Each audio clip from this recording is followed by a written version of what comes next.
You know, when you run your hands along a plastic sign, you don't get the same sensation you do from running your hands along an old hand-painted sign.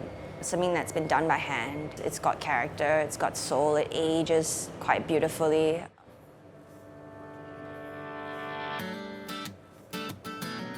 I'm a sign painter and I practice traditional sign painting and gold leaf gilding. It is actually quite rare to find someone in Singapore who does this. As far as I know, I'm the only one who does this full time.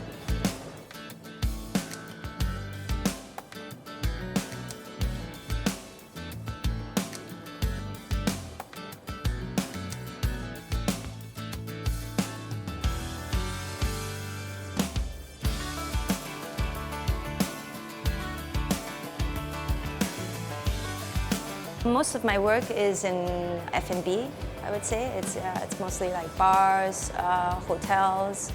I actually really like the gold job I did at Conrad Hotel in a little cafe they have downstairs. We kind of slowly made our way through the entire restaurant, replacing all the signs. And then when I stepped away, I realized, oh my gosh, that's really cool. Now they don't have stickers anymore. Everything's real gold.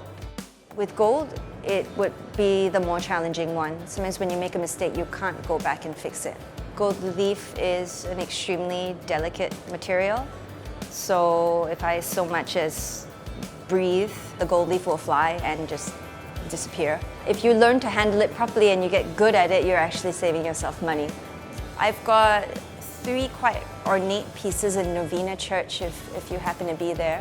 So I was actually a little bit nervous as to how people would respond to it, but I'm extremely happy with the kind of response that I get. I had people bringing me fruit, I had people bring me food. I had random people coming up to me and like thanking me and praying for my hands. And I just found that crazy because it's such an intimate thing, right? It was their place of worship and I was painting it. So I was in uni for 8 years in Sydney, and it was there that I discovered the craft of sign painting. I noticed that along their streets and in many of their neighborhoods, a lot of the old signs are being retained. So then I started to realize, okay, there's a human behind all these signs. There's a trade behind all these signs. And I started interning at this workshop that was in a basement along the main street, and that's where I painted my first sign. And I just used sort of markers behind the window, and I had no idea what I was doing. And somehow I think I was so curious and so I had this fire in my belly that I just started asking people if they would trust me to paint their sign. I started with the coffee shop downstairs of my house, and then after that I got more confident, painted more signs, asked more people, painted more signs, learned more things. For a long time I was unsure, I was on the fence. I wasn't too confident about how was a sign painter going to survive in Singapore, right? My friend Peter, he's a sign painter. When he came to Singapore for a quick course, and I was at that time discussing with him about, hey, I'm not too sure, should I go full time? I'm a bit scared, what happens when it's quiet? And then he painted this little poster for me and wrote a little note that says, best of luck, take the leap. And not long after I did go completely full time. So yeah, that poster means a lot to me.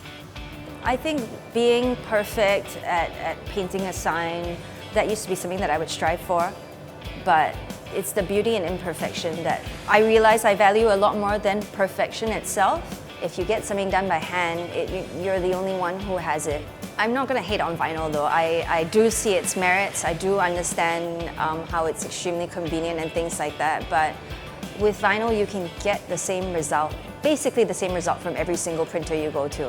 And it feels great to have people understand that, hey, okay, I want something done by hand, not a machine. Nostalgia is never going to go out of style. I think it reminds you of a time when things were slower, when people took time to make things, when craftsmanship was valued, not just fast, cheap, and temporary, right? Quite the opposite. So I think that's what draws people in. Yeah, and that's what draws me in at least. Yeah.